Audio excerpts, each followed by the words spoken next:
Welcome back, everyone. Today we're going to be looking at the Elite Force Glock 17 by GHK. I've only owned this gun for about 1 to 2 months, and it is winter where I currently live, so this is not a full review. This is just a initial thoughts, initial impressions video, and in 1 or 2 years I'm going to post a full review once I've had a chance to play with it and form some opinions about the performance and reliability of this gun. Here is the box. Since I've owned this for a month or two, obviously this is not the original unboxing. Rather, I'm just going to show you everything that comes in the box. Everything might not be in the right place as it was when I originally received it. I just threw it back in here right before this video, so here's the gun.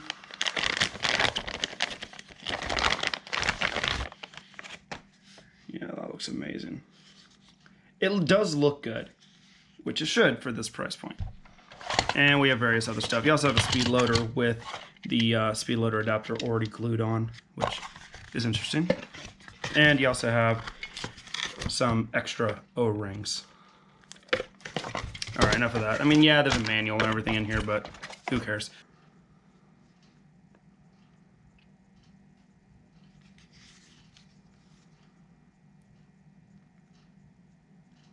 On the top here, you have 9x19 on the barrel. So all the license, the trademarks are here. It looks pretty good. I like how they captured more the correct color for the slide, where it's not a black, it is a gray. Like it should be more of a, it kind of looks like parkerized, to be honest.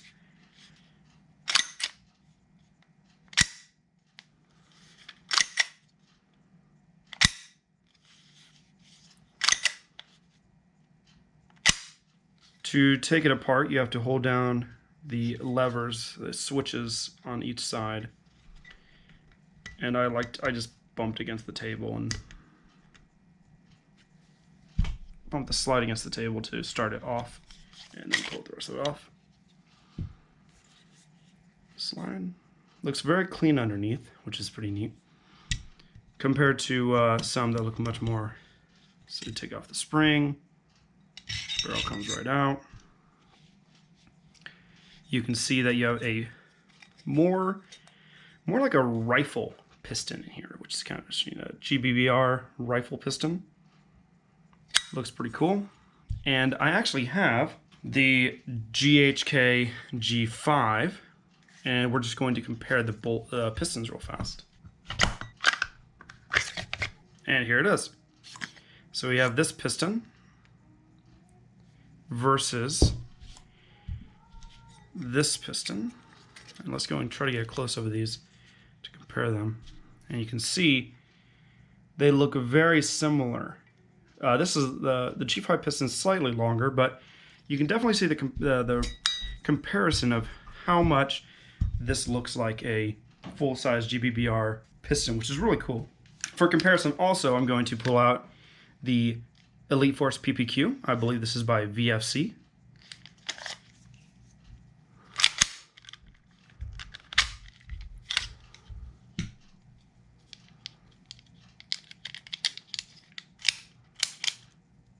Very similar system for disassembling. And you can see the piston is a much more traditional style of piston.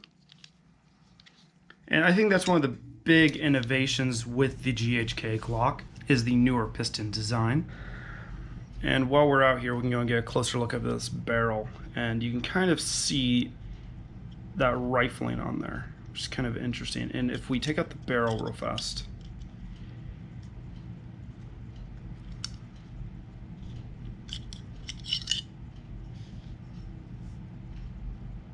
you can see that when it gets far enough in, it completely turns to round. So this rifling is just at the very end to give it, I guess, that little bit more realistic look.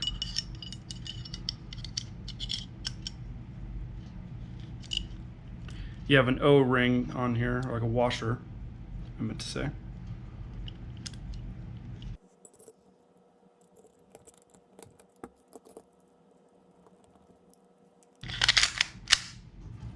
And actually, I should not have taken this apart, because the next thing I want to talk about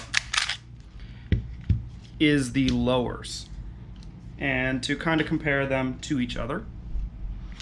So you can see the lower on the PPQ, when I pull the trigger, you have a hammer, and I have to pull that hammer, or striker as you might want to call it, down to cock it again. On the Glock, instead at the front here, and you can see where that arm is moving, that lever, that is when it's going to get all the way back, and it has resistance against a bar up here. There is no hammer in here. Rather, you just need to pull this little tab back to reset the system. There's no hammer spring, so to speak, in this gun, which is one of the innovations. And kind of to go with that, the magazines are made differently. For this is the Glock magazine over here. This is the PPQ magazine. And in the Glock magazine, I should say in a normal magazine, the gas pressure is what holds the valve shut normally.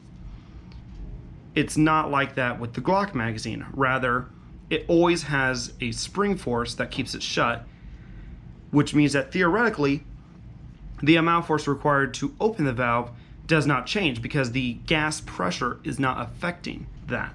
So theoretically, the new design in the Glock 17 should be more consistent.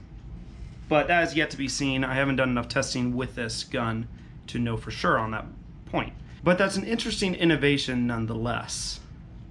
And it's worth mentioning.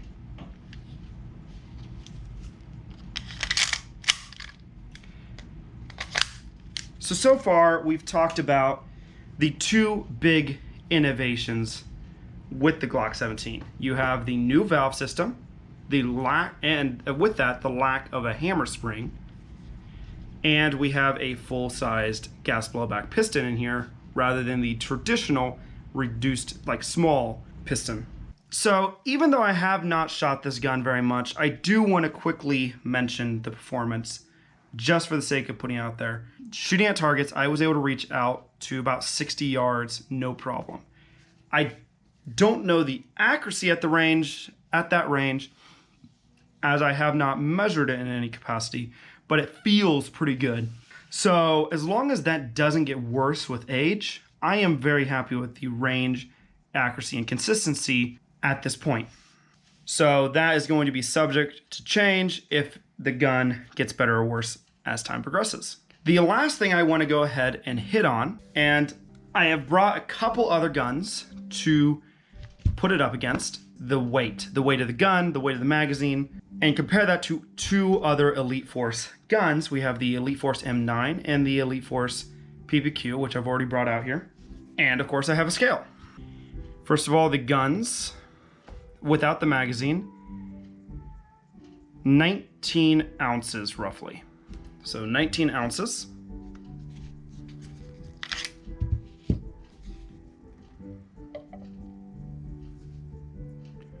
$29.66 ounces.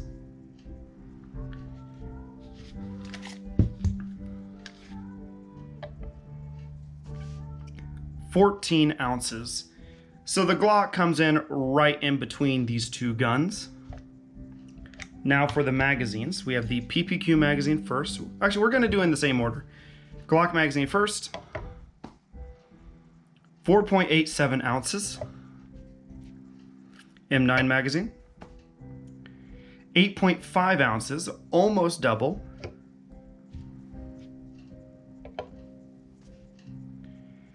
.01 ounces.